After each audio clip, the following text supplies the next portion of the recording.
And we're back, guys. How's everyone doing? Thank you for clicking on the channel.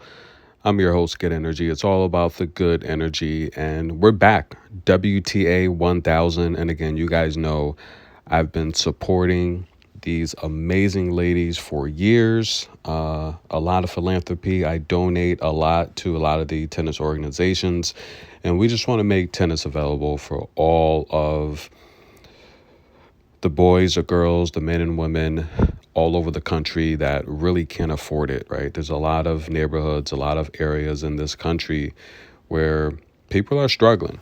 And on a day-to-day basis, that's what I do, guys. I help families that are struggling. So I want to thank anyone that listens to the channel consistently, that shows love, that likes the videos, hits the super thanks.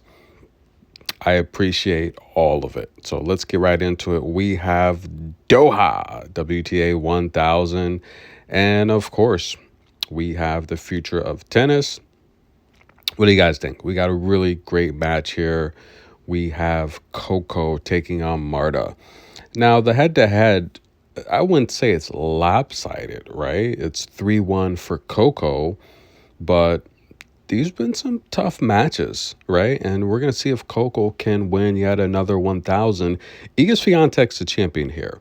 Now, we all know Sabalenka's the #1 ranked player. But she's going to have to... Iga's going to have to defend 5 titles this year. And Sabalenka's going to have to defend a lot of points as well. So I think it's going to get really interesting, especially if you're taking a look at someone like Coco, where, look, I think she's got a great opportunity to become the #1 ranked player in the world. What do you guys think? Do you think it's possible? I do. Now, Sabalenka's #1 with 8,900 points. Iga's #2 with 8,700 points. And Coco's not too far off with 2,400 less points than Sabalenka at 6,500.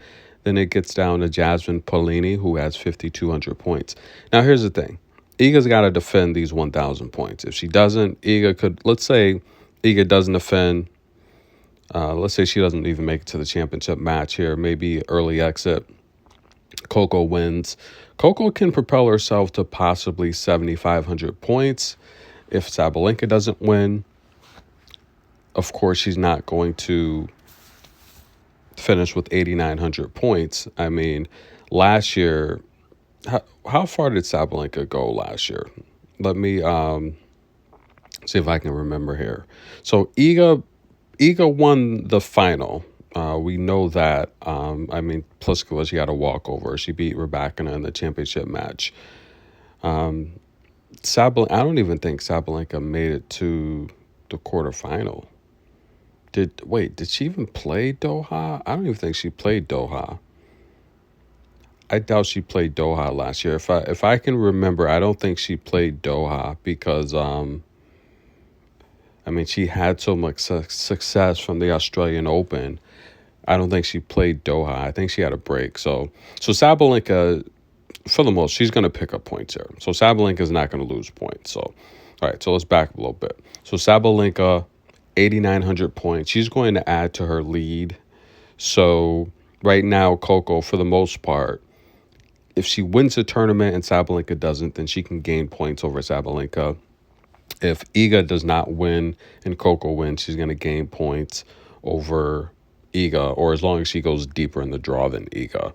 So we got some really cool scenarios here, but last year, if we can remember, Iga did win the championship against Elena Rybakina. The first set went to a tiebreak, and I told you that Iga would actually win.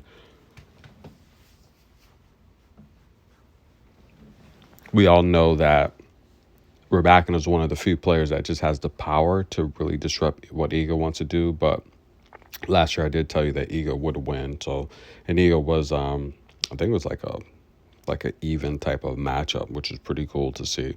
But let's get into it, guys. All right, so we're here in Doha, Coco Gauff versus Marta Kostyuk. The head-to-head is 3-1, but let's come back to that. Let's just get a quick rundown. And thank you guys for the last video. I hope you guys enjoyed it. 8 out of 10, so pretty cool, right? So Caroline Garcia, Jasmine Paolini. This is going to be a good matchup here. I like Carolyn to win at least a set. That's the pick there. I think Caroline Garcia, despite her dropping in the rankings, she's still a really good player. Now, she's not seeded, but she's been through adversity in the past. She's ranked 76 now, while Paolini's ranked 4th on the world tour. The last time they played, Paolini won. That was in Madrid on clay in straight sets. But at the United Cup, Caroline Garcia won that in 3. And I think Garcia has a great chance to win a set. Garcia is a problem for anyone, right? She has a nice vertical game. She comes forward, and she puts a lot of pressure on opponents. She shortens the court, and I think that can be a problem for anyone, even despite Jasmine and her athletic ability. I think Jasmine is great with short balls. Her speed is really good for defending balls all over the court. But I think she is in the open court, she's going to win. But Caroline Garcia is also dangerous in the open court. But the thing here is, I do think Caroline Garcia consistently plays vertically more than Paolini. And I think that's going to make the exchanges a little bit difficult for Paolini. So I do like Garcia to win a set. That's the pick. She's a huge underdog. Next up, Kenin and Parks. It's going to be a good matchup here. I think this is underrated here. A lot of people here, they want to see this. Alicia Parks, guys, 6-4 on the year, all right, after turning things on late last year, 37-31. Her first main tour season in the 23 year, had to get adjusted to the tour. She took out Yashlin, the crafty lefty, straight sets. Paulina Kudermetova, straight sets, great win. And Diana Snyder. You beat those players, you can win a set off of Kenin. And that's the pick. I like Alicia Parks to win a set off of Kenin.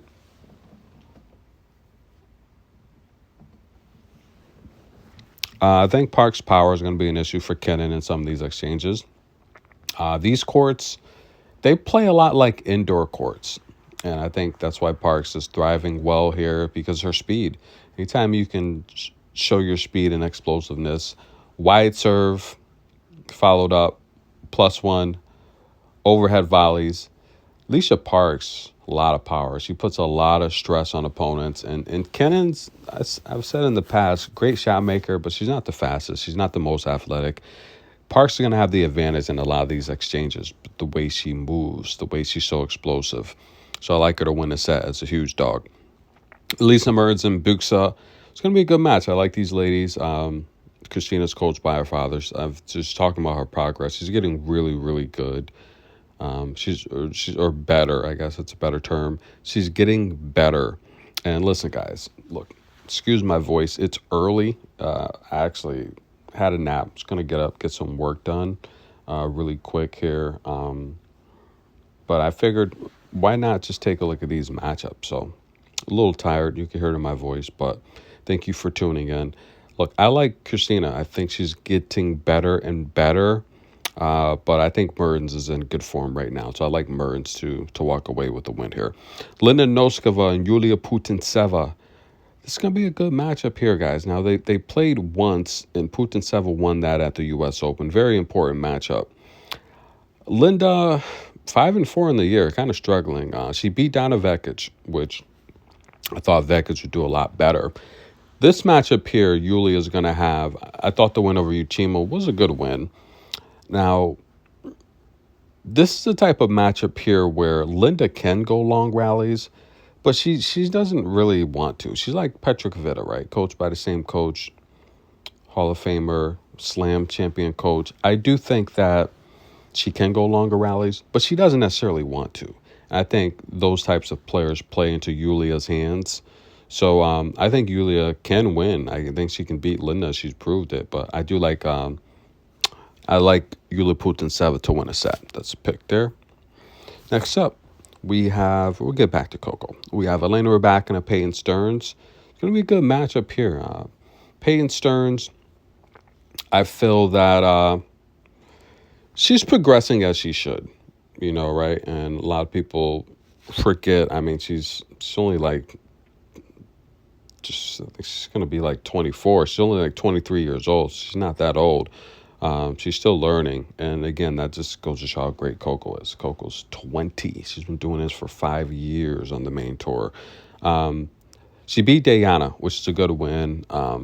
Right, I told you she beat Diana. Diana's going to have a hangover, right? Just coming off the championship match, maybe need time to just rest and recover and just appreciate how far she got last tournament. Elena coming off a loss to Belinda Bencic. Could have been another title for her. I think she'll get back on track against Peyton Stearns. However, these younger, faster, short center of gravity players, they give Rybakina trouble. But I think her forehand, and I'm going to talk about our new coach, by the way. We're going to get into that a little bit as well. I think Elena escapes with the win here. Ludmila taking on Yelena Ostapenko. This is going to be a good one here, right? Now, these two ladies have played 4 times. The head-to-head is even. The last time they played was in Beijing, where Ludmila won that in straight sets. And even in Madrid, going back a couple years ago on clay, Ludmila's won the last couple matchups. And I like Ludmila to come out and win the first set. I think she's playing good here. And I think just her style, her deep ball down the line, it's going to be a dose of what Yelena dishes out to opponents back at her. And I think Ludmila's serving better right now. So I like Ludmila to win the first set. Rebecca Sramkova taking on Mira Andreeva. Going to be a good matchup here. Now, I told you Mira would come back and win against Katie Vollinet. She did that. She got revenge. And now she's going to take on someone who's playing pretty good here, to be honest with you. Mira's a 12 seed. They never faced each other before, but Mira's 7-2. She's playing well. She's only lost to 2 people this year, or should I say she only lost 2 matches this year, and they both have been to Sabalenka deep in tournaments. And I like the win against Katie Vollinet. I think even though Sramkova defeated Angelina, which, we saw that coming, I think Mira proposes a different threat. She's got a left forehand coming from the opposite side. She steps up with speed. She's tall. She just stretches the court. She can go down the line, cross her body. You got to attack Mira's right hand if you want to win. I don't think Rebecca's going to be able to do that. I like Mira to win. Magdalena taking on Magdalena Frech. The Battle of Poland, guys. It's going to be a good matchup, and I just kind of joked about how I've been supporting the Poland players for years, in particular Magdalena and Magdalena. I mean, Magdalena's she's going to be 27 years old, 28 maybe, I think 27, and I guess and Lynette is, she's in her 30s now, right? A lot of people don't realize that. I've been supporting her for a long time. And this is going to be a good matchup here. The head-to-head is 1-1. They played last year at the Prague Open on clay. Lynette won that. But I think right now, I'm a little more impressed the win over Beatrice Haddad, because Frech had to come back and win that. And I like the win over Kudermetova. I think that's a good win that Magdalena had over Kudermetova here. It went 3. I think both ladies are going to be a little bit tired, and then when that happens, I like to take the player with the better stamina, which is going to be Magdalena. I say it all the time, Magdalena has frequent flyer miles. She'll play anywhere. She has great stamina. She's a really, really tough competitor, and both ladies are mentally tough. I think Magdalena might be a little bit more mentally tough, because we've seen Magda, and by the way, guys, name a Polish player on tour whose first name doesn't end in the letter A. That's a trivia. I think Magdalena is a little bit, you can't. Magdalena, Iga, come on, guys. Maya, I don't think you can, but matter of fact, I know you can't. I think Frech is a little bit more mentally tougher. We've seen Magdalena just throw her racket down, smash, get upset at herself, which she has talked about her anger in the past and how she's been able to deal with it, and it's made her a better player. And I think right now, mentally tough is Frech, and I think she's going to win the first set. That's a pick there. Svitolina and Pegula. JPEG is back. Listen, Svitolina had a tough match last time. She had to come back when she was down, taking on the 6 seed Pegula, who hasn't played. And this has been one of those matchups here, guys, where Pegula's dominated. She's won 4 of the last 5 matches, although at the Olympics in Paris, Svitolina came through on clay, guys, playing good. Last time out, we saw Pegula lose the Australian Open to Ogla. more complaining about the courts and the conditions. And we've seen a lot of the players, especially the ATP players, which they're complaining about the balls a lot. Carlos's, Medvedev, they're complaining about just the tour constantly switching the balls. It's causing injuries. I think it's a legitimate point.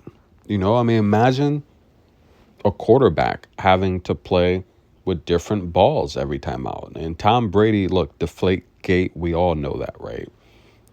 He likes his balls a certain way. He likes them underinflated. Gives him more grip. He can throw those 3-5 yard, slants and, picks and screens. But I do think that the balls make a big difference. If you're constantly changing the balls, and me personally playing tennis a lot, I can attest, you don't want to be playing with different balls every day. I think the one sport players might get away with it is maybe basketball. For the most part, it does affect. I mean, with any sport, but with basketball, if you get that right ball, you want to keep it.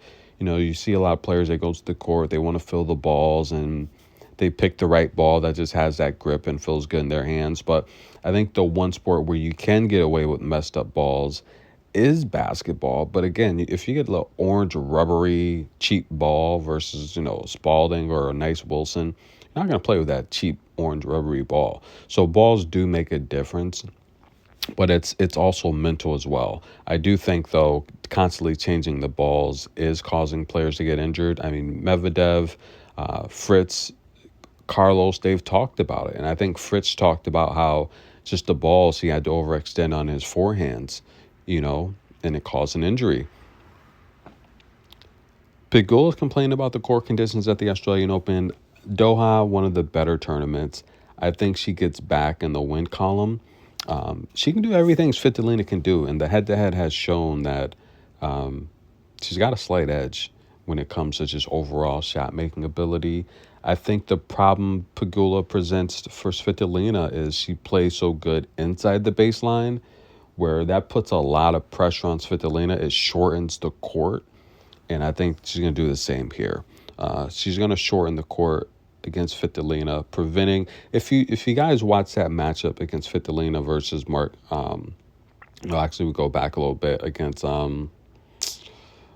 want to say, it was Marquetta. It was yesterday. What I'm talking about. Marquetta has Svitolina beat, especially in the first set when she won by bagels. He has Svitolina behind the baseline, so deep in trouble. Pegula can mix that up and then beat you consistently inside the baseline. And I think just switching that pace and tempo is going to be a problem for Svitolina. Svitolina's getting old, guys. A lot of people don't realize that. She's going to be 30 years old this year, or 31, something like that. So is Pegula. I understand that. Yes, Svitolina overall has had the better career, right? She's a Olympic medalist. She got a lot more titles than Pegula. I understand that. But right now, I feel that Pegula, even though they're the same age for the most part, I think Pegula's playing younger. I think there's a lot more miles on Svitolina. So I like Pegula to win this match. Kenin Zheng taking on Ans, the best shot maker in the world. Ryba's back, right? Can anyone confirm that Ryba's back? I think he is back. And we're going to see how Queen Wen plays. I mean, I think she struggled greatly not having her coach at the Australian Open. That was really tough. But she's a 7th seed here, and Ans has never won a set off of Queen Wen. They played the U.S. Open in 2003, where Queen Wen won that in straight sets. And they played in Toronto in 22, where Queen Wen, a young Queen Wen, was on pace to hand out 2 breadsticks before Ans retired. Now, the last loss against Laura Siegemund at the Australian Open was tough. The Queen Wen hasn't played since then. She talked about resting going into the Australian Open and just making sure she's healthy. Ans with a good win over good shotmaker Kessler last time out. She won a set off of Elena, and she's a dog here. I like Ans to win a set off of Queen Wen, and I think she can beat Queen Wen outright. Queen Wen hasn't played. Ans has looked good. She's playing well. I like Ans to win a set off of Queen Wen. Dasha and Avanesyan. It's going to be a good matchup. 2 defensive players now. What's up with Elena? She's like not claiming Russia anymore. She's just going back to Armenia in her roots. I mean, yeah, I know there's a lot of things going in Russia. I mean, why not claim your roots where you're initially from? Or, I mean, I think she was born in Russia, but I think her parents, she has Armenian roots. But look, last time out, she beat Wong. Really good matchup. And she's going to take on Dasha. I think the difference between Wong and Dasha, Wong is a lot more aggressive. She wants to get to the backhand, while Dasha is a lot more patient, a lot more topspin. She's going to drag the rallies out. She's going to play Alina's game, to be honest with you. That's how Alina likes to play. Long defensive rallies. She has a good topspin as well. But I think Dasha comes through here. I think she gets revenge. She ties his head-to-head up. Alina did beat her on grass a couple of years ago in Berlin. It went 3. It went to a third set tiebreak, but just like I always say, Dasha's serve fells her in these tough times. I like Dasha to get back and get revenge. Sabalenka. I like Sabalenka and Ekaterina. I think that's going to be a good match. I like the first set over 8.5. I think both ladies are going to win games, and that's going to be a good matchup. And Badosa, Amanda Anisimova. Amanda looked good against Azarenka, but Azarenka's starting to age. She's starting to resort back to, just some of those bad habits and just showing signs of mental frustration like she was. I say it all the time. I joke that Azarenka was just food to these younger ladies a few years ago, 3-4 years ago, or more like 4 or 5 years ago. Just being such a great player, that's a good win on your resume if you can beat Azarenka. Amanda did not make my top 10 American list. I understand that because mentally she hasn't been tough. But last time she looked really tough. She looked really, really tough against Victoria. And this is the type of matchup here where I think she's playing well. And if she continues to play well, I think she can beat Paula Badosa. I think Paula Badosa, and this is where these matchups kind of bother me, is I think she only gets up for big matches these days, right? Now, she's back where she belongs. She's a top 10 player, right? An amazing run at the Australian Open. She beat Gauff. She made it to the semifinals, picked up a ton of points. She's now a top 10 player again. Is she going to get up for this? Now, I saw her and Sabalenka, they're besties. They're having fun. So I think mentally she's in a good spot. And I think Amanda as well. And this is what I'm happy to see. I'm happy to see Amanda Anisimova play well because she's so good of a player to not show up every night. We want to see the best of Amanda. She's a former Junior 1, Junior Slam champ.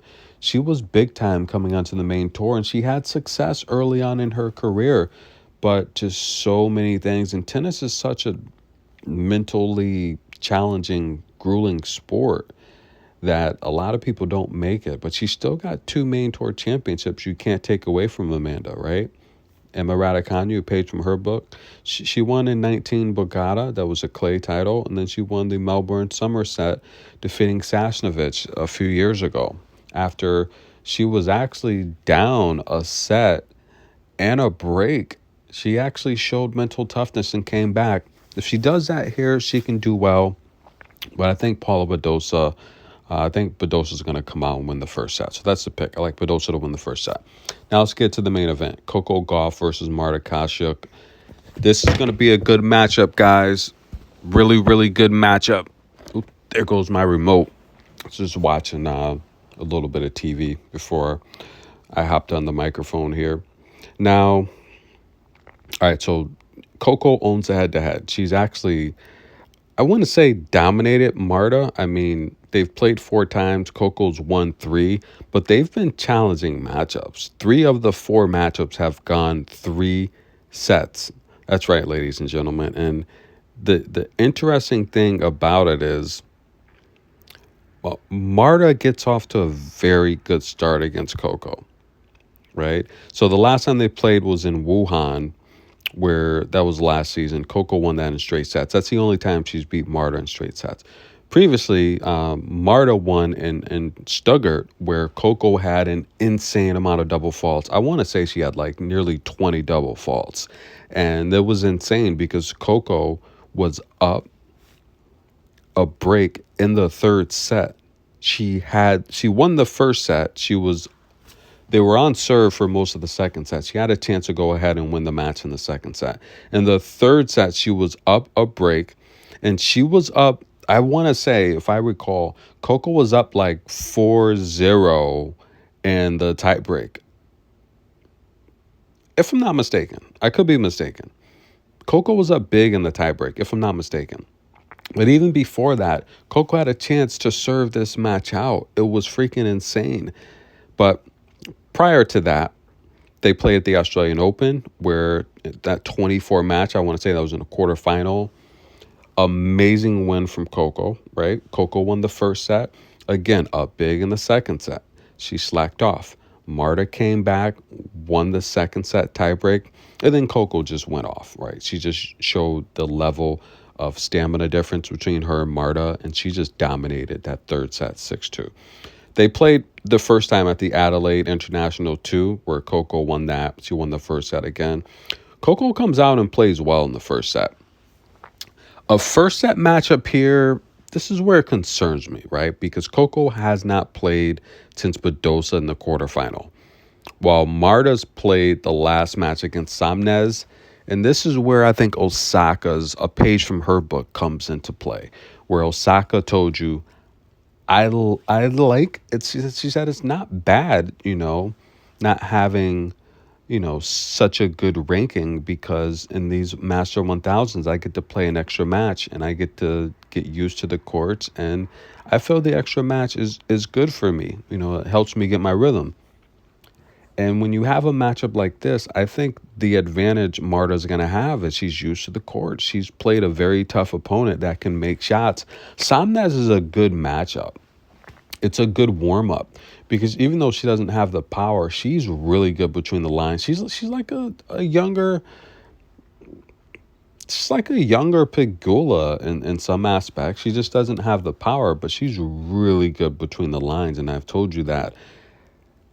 I think it's a good warm-up for testing Coco. The only difference is Marta just doesn't play that long rally style. She plays much like Caroline Garcia.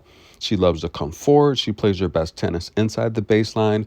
But the reason why Marta's different from anyone else on tour when it comes to Coco, Marta's 2 years older. She's like 22, going on 23. She can match a lot of Coco's athletic ability, right? Coco started the season off 9-0. She won her last, 11 matches. Before that, lost to Badosa. Marta hasn't played that great this year. I mean, she her tough losses, right? She lost to Ashlyn Kruger, Yu Yan, and she lost to Paula Badosa. And then before that, I mean, she didn't play since that loss to Coco in Wuhan. So, I mean, going back to last season, she's only won 3 of her last 7 matches. She's 3-3 on the year here. But she's been competitive, right? So her losses here, except from Yu Yan, she's brought them to 3 sets, right? Kruger and Badosa. But again, I think Marta challenges Coco because she can match her speed, her athletic ability, and she can speed Coco up with her quickness. That's the challenge that she presents with Coco. And I think we're seeing a lot of the younger, stronger players, the players like Badosa, Marta. Those are the players that challenge Coco. And I think also those are the players that can challenge Iga. Now, Marta presents a different set of challenges for Iga, but Iga also presents a different set of challenges for Marta, because Marta doesn't have the range in the deep ball like Coco. Marta doesn't have the baseline. She can't stretch the court like Coco. She's not good with the longer rallies like Coco. So there's a lot of disadvantages that Marta has when she faces someone like Iga, as well as Coco. But Marta's speed has the ability to speed up Coco. That's where these matches become, I say it all the time, styles make fights. It's all about the matchup. That's where the matchup between Marta and Coco gets interesting because of the speed Marta has, and she loves to play quick. She loves to come forward. Players that love to play vertically down the line straight at you, they shorten the court, right? And it makes it very tough and difficult to get under these shots and start a rally or continue a rally or go to topspin. You really make mistakes because it speeds you up. The faster a person plays, the more easier it is to make mistakes. That's what Marta does. Coco, though, I think she gets to her backhand. She isolates that speed. She stretches the court, and Coco advances. However, again, I say it all the time, Marta's one of those players that she scares me because she's so fast. She's so good. She can cause Coco issues to where she'll have to problem solve, find a way to go deeper, stretch the court. But we like Coco to advance and get out of this first round and defeat Marta. How and why? It's just going to be her skill. I mean, overall, she's skilled. It's as simple as that. She has the better backhand. I think Marta's forehand's good, but I just don't think it's good enough to extend long rallies to where she could pressure Coco consistently. I think she's going to have to play and shorten the court. Like we saw when these two played in Australia, I covered that match, literally service game by service game. At one point, she was beating Coco at the net. And that was the difference maker in that match. Marta's going to have to do that. She's going to have to beat Coco at the net, but the problem is Coco's serving better. So Coco's going to start the rally off with Marta behind the baseline, with Marta deep. And then if she can just serve well and continue to attack and pressure, then I just don't see how Marta is going to consistently get in the rally. When Coco's serving well, she's going to win 80+% of her first serves.